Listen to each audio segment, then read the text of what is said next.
of intro. We're going to start off very slowly, okay, very easy, and then we're going to amp it up a bit as we go, okay? But before we first start talking about how these related rate questions work, I want to make sure we talk about something that is going to click for us, okay? Do you guys remember, or not remember, but have you heard of the types of questions like if train A is traveling this fast in this direction and train B is traveling this fast in this direction, how far apart will they be at this certain time or something like that? Those are related rates, okay? We're going to talk about those types of problems. When you hear rate, what do you think of? Yeah. Slope. Slope. When you hear slope, what do you think of? Yeah. Derivative. Okay. A derivative is a slope, which is a rate. So we're going to be using derivatives to help us solve these related rate problems. So if you know one object's rate and you know another object's rate, you can figure out how they are related to each other to help you answer some particular questions. That's why they're called related rates. Okay, their derivatives are connected somehow. Okay, so you don't have to write this down. I just want to make sure we visualize this and kind of grasp it. Okay, we are used to having an x, y plane, correct? Okay, if we were to graph some type of function, for instance, what derivative notation would you want to use? We've talked about a few different ones. How can you represent a derivative symbolically?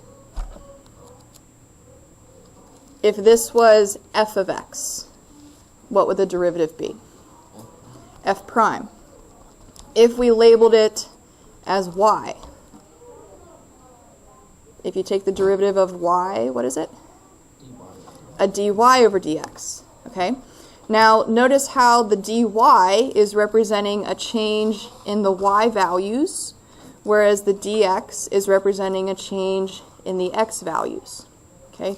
Since these are word problems, we're going to have units to use, okay, like centimeters, inches, feet, miles, maybe area or volume, something like that. The moment you have units to use, these axes mean something, right? You can label what they represent. What if this axis was, I don't know, time, and this axis was volume? I know it's still an x-axis and a y-axis, but what do you think we could label the derivative as? Instead of a dy over dx, yeah. D volume over d time. Maybe a d volume over a d time or a dt. Do you see how it's still a derivative notation? It's just now you have a unit of measure associated with that axis. Does that make sense? Okay. What if I change this to, I have no idea, miles? Like after so much time you traveled that many miles, what would that derivative look like? We thinking dm over dt, right? Okay, so what you're going to see when we get to these related rates is that the x-axis is usually an axis of time. For those of you that have taken physics, this might sound familiar. You have a velocity time graph, an acceleration time graph. Okay, in applicable real-world examples, the x-axis is usually a time axis, whereas your y-axis is a different unit of measure, okay, whatever you're specifically analyzing. So you're going to see as we go through some of these examples that in terms of our derivative, the bottom will always be a dt because that's what the x-axis represents, whereas the top is going to be d something, okay, whatever the y-axis represents in that case. Do we see that connection? Are we okay with that? We're used to dy over dx because we've been using x's and y's. But now that we have word problems, we have units of measure to take into account, And I'm telling you now the x-axis is usually always time. So instead of dy over dx, we're going to have d something. It could be volume, it could be miles, but it's always going to be, bless you, it's going to be over time. Okay, so let's take a look at some of these examples. We're going to implicitly differentiate. Okay, instead of having x's and y's mixed in, maybe we have a's and r's, because we have units to take into account, like area and radius. Maybe we have volume and radius. Maybe we have volume, radius, and height. Okay, 3 variables in that case. So we have all these variables mixed in, but we're going to take the derivative with respect to time. Okay, the x-axis is representing a time axis. So this concept is telling us we're going to have a d something over dt. The derivative of whatever variable with respect to time.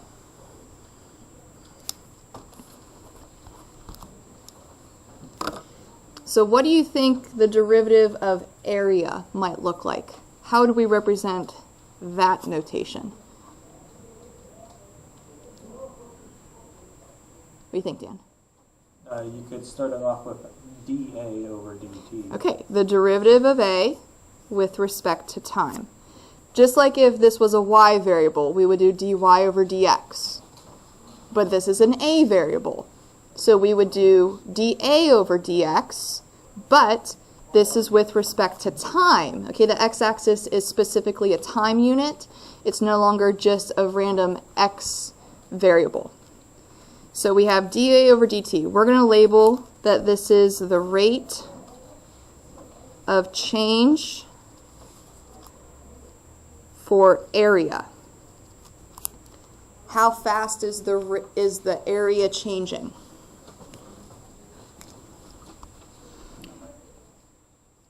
All right, let's try the derivative of the next side. Okay, so r and pi are constants. Those are numbers out front. Not r. 4 and pi are constants, numbers out front. R is your variable. What might it look like if we took the derivative? Yeah. You'd bring 2 down to get 8 pi. Yep. And then you'd have r and then dr over dt. Okay. So notice how if we take the derivative of a, we have a dA over dt. If we take the derivative of r, we need to also write a dr over dt. The only way you're not going to have a derivative left is if you had a dt over dt, because wouldn't those cancel? But we don't have any t variables in here. So every time, just like in the last section, whenever you took the derivative of a y, you needed a dy over dx. Every time you take the derivative of a variable for these related rates, you need d variable, a or r, whatever the case may be, over a dt. So this is representing the rate of change for area. What do you think the dr over dt represents? Yeah. Rate of change in radius? Rate of change in radius. How fast is the radius changing?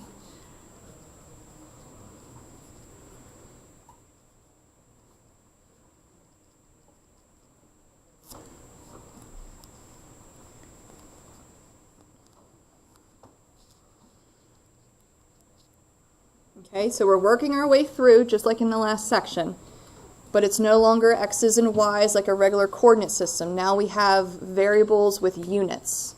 Okay, and these are with respect to time. As time goes on, how is the area changing? As time goes on, how is the radius changing? We're eventually going to have pictures to look at and examples to think of or visualize. Okay, but we're just getting used to the derivative basics in this chart. Let's try the equation for volume of a sphere. Okay, how do you want to represent the derivative of volume? Just v. With respect to time. So this is going to be a dt on the bottom.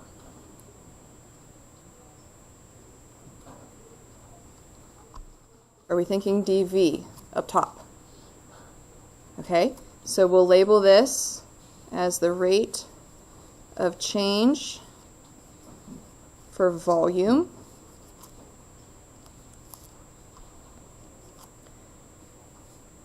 Let's go ahead and take the derivative of the right-hand side.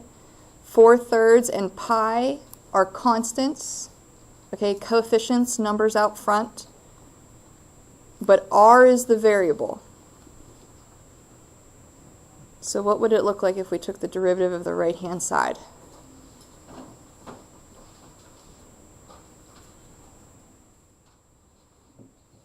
What do you think, Joseph? 4 pi r squared dr over dt. Looks good. All right, we would bring the 3 down, okay, our power rule, but bringing the 3 down would cancel out with a 3 in the denominator. We're left with a 4 pi r, and then subtracting 1 from the power would be squared. We took the derivative of a radius, so we need to show that, dr over dt, with respect to time. So again, dr over dt is the rate of change for the radius of this sphere.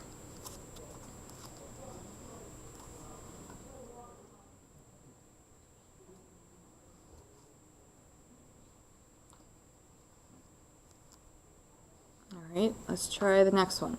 A equals the square root. C is a constant. C is a number. Okay, we got to take that into consideration. How about left-hand side? Dan, you want to try that one? dA over dt. dA over dt. So we'll label it rate of change of A, whatever A is.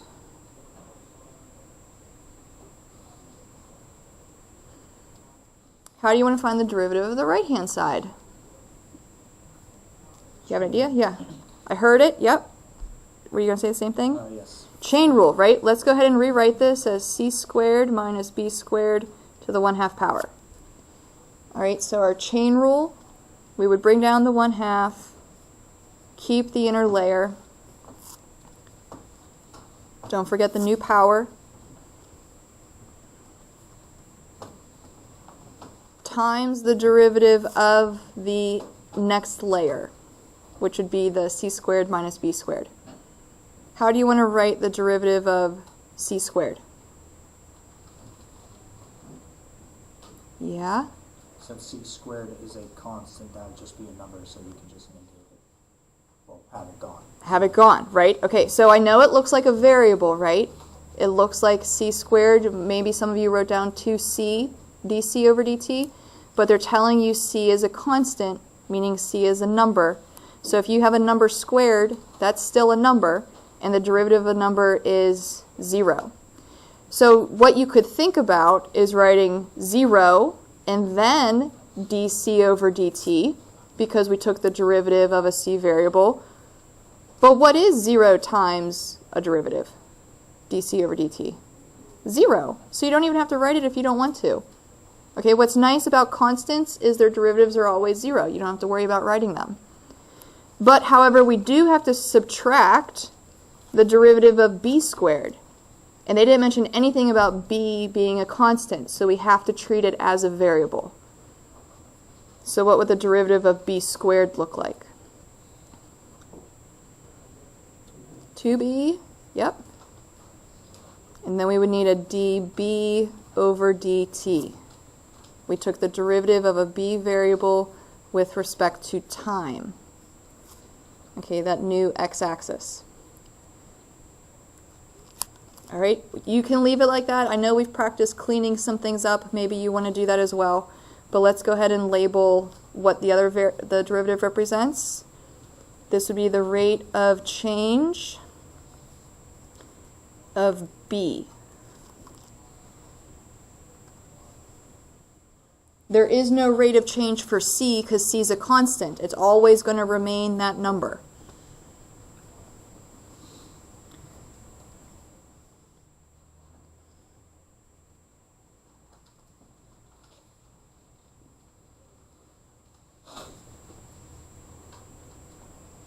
We start to see like a connection or a pattern after a while with these first three so far.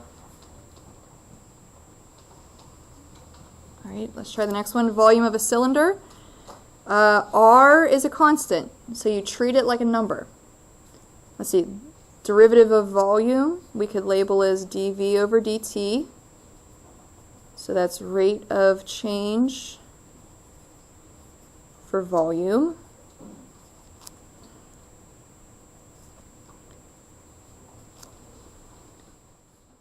Let's try the derivative of the right-hand side. R is a constant. R is a number.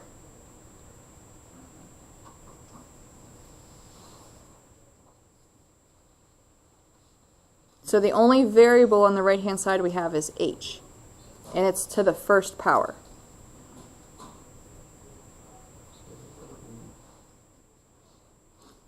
Pi is a number, and r squared is a number, because it's a constant. 1. We're going to do something with the 1.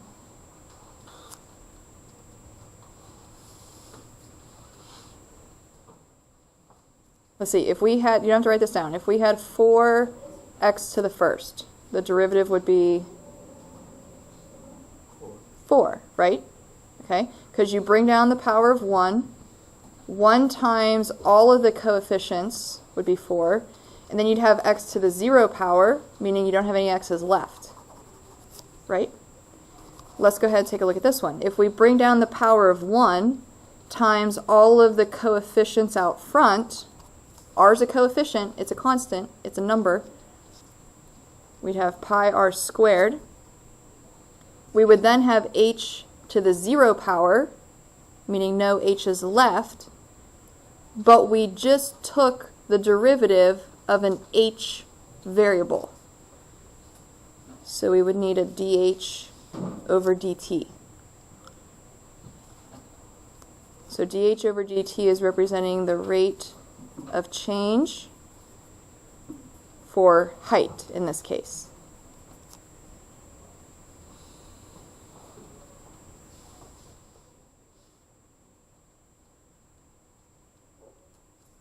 Question? Why wasn't that done via a 1D2, 2D1? Because aren't there technically 2 variables?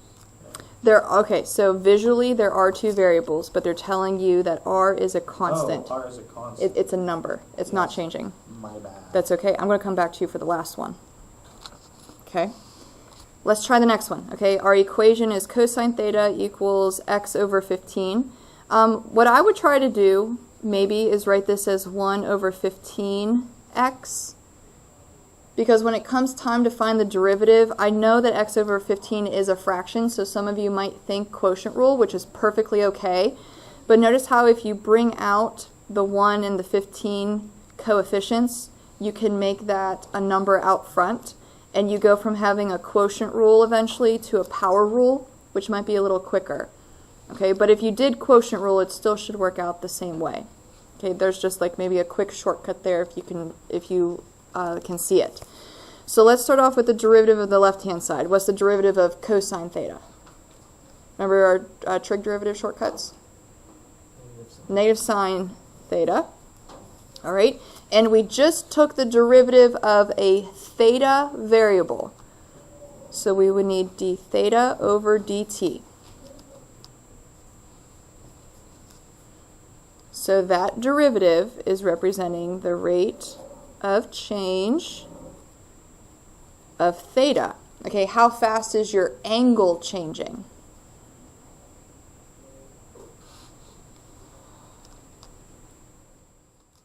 What about the right-hand side? If you took the derivative of 1/15 x,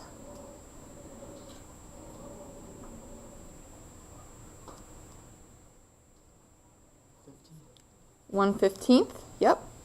And we took the derivative of an x variable with respect to time, so it'd be dx over dt. Rate of change for x. And notice how x is representing, in this case, the base of your triangle. So how fast or slow is that base changing?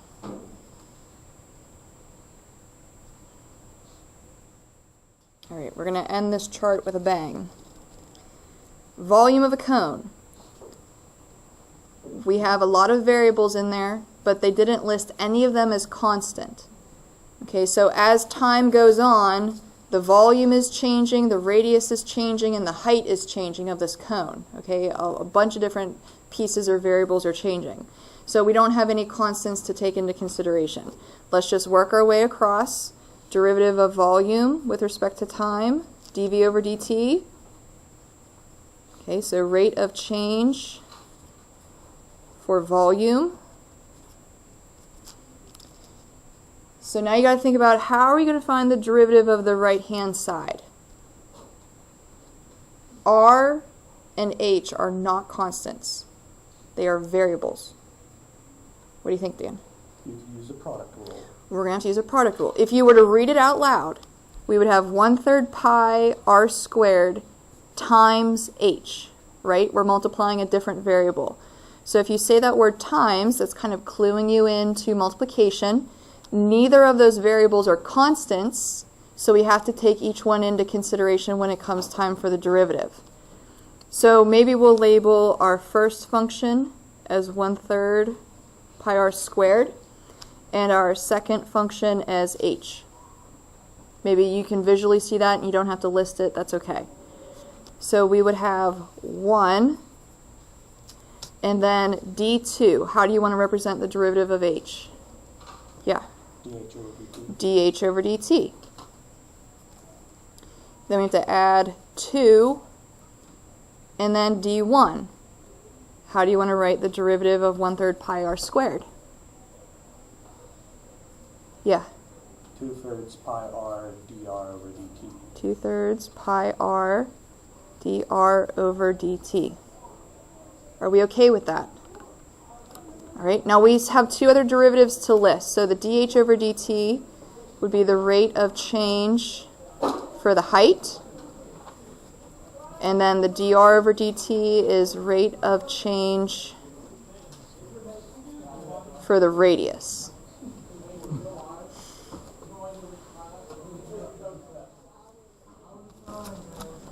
Are we doing okay? We're going to tackle our first related rate problem. Okay, this was good practice. Okay, finding derivatives. I'll leave it up there for a little bit.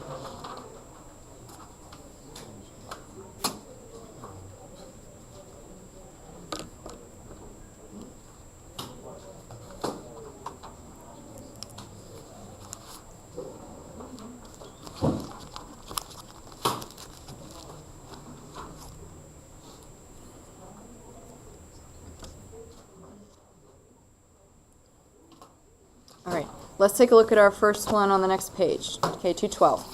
What you're going to notice is this entire page I've listed or I've labeled it as one example, okay, where I have a chart there to kind of give you steps. I know some of you like process, okay, you're very methodical when it comes to your math steps. So this chart is going to be used to just help us get used to what to look for these related rate problems. But I'm eventually going to take the chart away because you're not going to have that chart on your quizzes or tests or AP exam, okay? But this is just something for us to get used to what to look for these related rates. I highly suggest, just like with any word problem, labeling certain information, drawing a picture to get a visual, okay? We're going to do all of that. And then we're going to go through the different steps and derivatives and substitutions. Okay, so visually in your head, think about this. Air is leaking out. Okay, that might be important there. You're leaking out, so you're losing air. Air is leaking out of an inflated balloon in the shape of a sphere at a rate of 230 pi cubic centimeters per minute. Did you guys see that word rate there? When you see rate, what do you think of? Slope. When you think of slope, you think derivative. Okay, so rate therefore means derivative somehow. Okay, now can we label what derivative this is representing based off of the units? Cubic units per minute. Notice how the per minute is like a dt. Okay, it's a time unit. What about a cubic centimeter? That's a volume. Cubic units are volume. So this 230 pi is representing a derivative, a rate of change for the volume. Now we're losing air, right? So we got to list this as negative.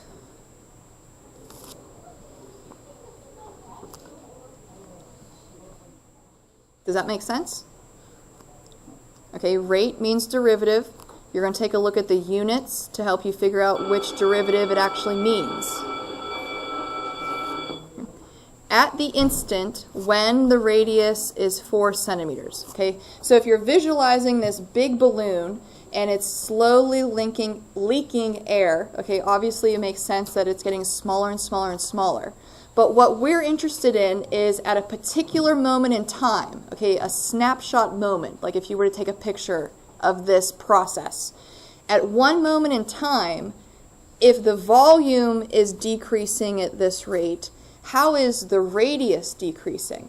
Okay, how fast is that going down? Because if you think about it, the radius of a balloon might decrease slower at the beginning because isn't it a bigger balloon? But as you lose more air, maybe you've seen this before, as you lose more air, doesn't the balloon get really small really quick, like towards the end? Meaning the radius is decreasing more quickly. Okay, so we're kind of comparing, if we know this rate, how can we figure out the rate of change for the radius? Okay, related rates. How does this rate affect this one? So what I refer to this as, okay, when the radius is 4 centimeters, I refer to this as the point in time, or like the snapshot moment that we're interested in. So you'll see me label this as pit for point in time. And our specific point in time moment is a radius of 4. Okay, so if you ever take a look at some of the homework examples online and you see PIT, it just means point in time. That's our snapshot moment that we're focusing on. So at this moment in time, what is the rate of change of the radius? How can we represent that wording? Rate of change means, yeah, derivative. So what would that look like? dr over dt equals something, right? That's what we're trying to figure out. So we might not necessarily have to draw a picture of this, okay, but at least in your heads try to visualize it, what's going on, okay? So let's go ahead and maybe think about some of these steps. We've already done a lot of it up here. We're just going to transition them into these boxes in the table. Identify all of the variables listed in the problem. Okay, so if you take a look at the front page that we did, you don't have to flip it if you don't want to. Some of the variables to be on the lookout for are area, radius, volume, maybe angles. We have side lengths. Okay, what are some variables identified or labeled in this problem? What are we specifically looking at? Yeah. We got a radius, we got a volume. I believe we have minutes as well. We do have minutes, yep, but I would say the big variables are radius and volume. Good. All right, so those are the big ones to take a look out for. Identify which, if any, of the variables remain constant. Okay, so visualize in your head. You have this huge balloon and it's leaking air. Okay, as it leaks air, does the radius change or does the radius stay the same? It changes. That's not constant, okay, because it's getting smaller. It's changing. As the balloon gets smaller, is the volume changing or is it staying constant? That's changing too. So if these are the only two variables that we identified and none of them are constant, we'll just say none. It would be nice if they were constant because when it comes time for a derivative, we don't have to worry about those, right? Okay, but unfortunately, neither one of these are constant. Identify the rates and that are given and the rate that you wish to find. We already did that up here. So maybe we'll just write it in the box. We said dv over dt was negative 230 and dr over dt is our question mark, what we're trying to find.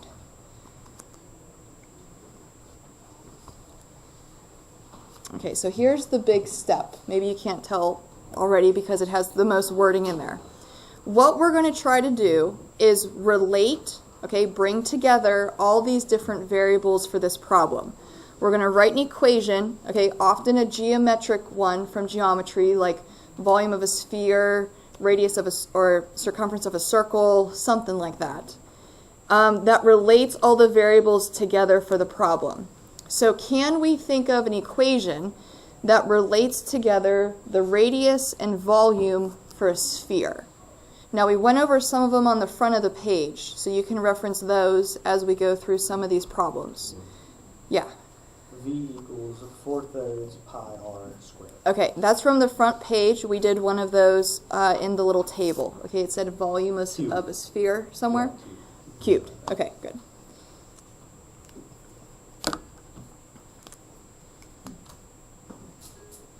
All right, just as a side note, I'm going to put this over here. Okay, we have to know, because these are the ones that I'm not going to give you, okay, or the AP people give you. We have to know the area of a circle and the circumference of a circle in the Pythagorean theorem. Do we know any of those? Area of a circle, circumference of a circle, Pythagorean theorem. Yeah.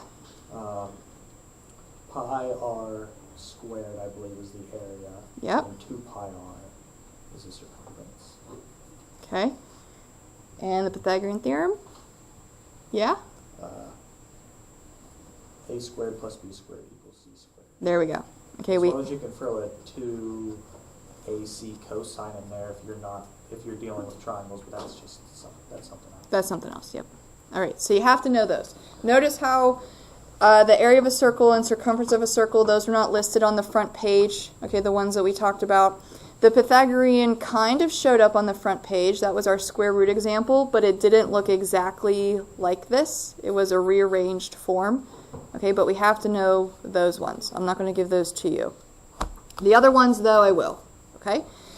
So let's think about this. So we found an equation. Can we substitute any value that represents a variable that is constant? Did we list any of these variables at the top as constant? Unfortunately not. Okay, if we did list anything as constant, we could automatically substitute in that constant number because it's never ever going to change. It's always going to be that value. But unfortunately, we don't have that happening. Okay, we will happen to see that in some of the other examples. That's why it's written here, but it doesn't apply to this problem. Then look at the italicized. It is important to keep in mind that you can have only one more variable than you have rates. Okay, we may have to make a substitution if that is not the case. All right, so you must have, or you can only have one more variable than you have rates. Notice how in your equation you have two variables, correct? We have v and r, but we only have one rate listed. The other one we're trying to figure out. So we do have one more variable than rate. That's completely okay. If we had 3 variables listed here, but only this rate listed, then we'd be in trouble. If we had 4 variables listed and 1 rate there, we would be in trouble. But we can only have one more variable than rate, and you're going to see why in a second. Okay, so if this is our equation that relates all of these different variables together, let's go ahead and take the derivative with respect to time. Okay, working our way through. How do you want to represent the derivative of volume?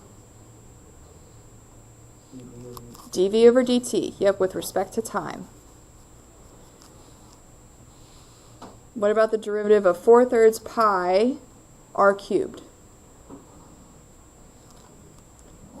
4 pi r squared dr over dt. Perfect. Okay, so now that we have the derivative equation, remember derivative means slope of tangent line. Tangent is representing the one point on a curve, right? So what we're doing here is once we take the derivative, we are focusing on one point of time in this changing circle example. So this is when this point in time value is going to become relevant. Because at this instant, at this time, we are interested in figuring out what this rate is doing. So we're going to utilize a derivative representing a slope of a tangent line, the rate at one point.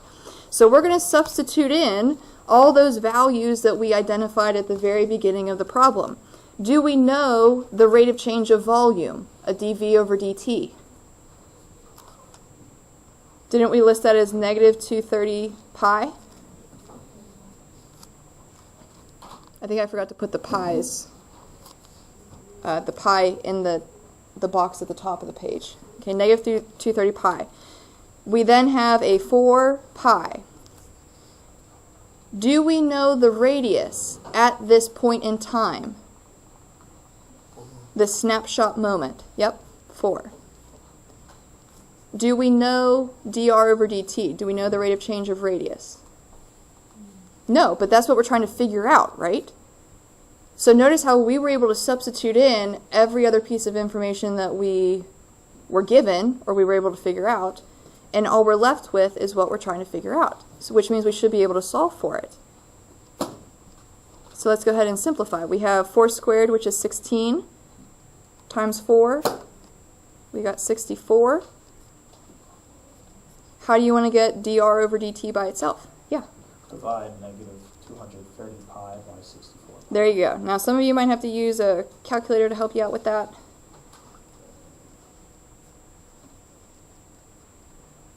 Go to 3 or 4 decimal places. Yeah? Negative 3.594. 594. Sounds good. All right. What about units of measure? This is a word problem. We have units to take into consideration. Yeah. Considering that it was negative 230 centimeter cubed per minute, and you have a radius squared in the bottom technically, which would be centimeters squared, you'd get centimeters per minute. All right. So when you take a look at the units of measure, notice how dr over dt, they're telling you you need a rate of change of radius with respect to the change in time. A radius unit is always a singular unit. Centimeters, inches, miles would be massive, feet, whatever. Okay, a singular unit. Now, the singular unit used from the volume up top was centimeters, right? It was centimeters cubed. So our radius is being measured in centimeters as well. Our time unit from the top was listed as minutes, right? So we need a minute value down below. So don't forget your units of measure. Use the derivative notation to help you out. You need a radius unit divided by a time unit. Okay, so a singular unit divided by a time, whether it's minutes, seconds, hours, whatever the case may be. You just did your first related rate. You're using one rate and derivatives to help you figure out another rate. Okay, it's a bit of a process, but the more we do, the more we're going to get comfortable with them. Okay, are we hanging in there for the first one? Okay, we're going to do a bunch more tomorrow because the bell's going to ring in a little bit.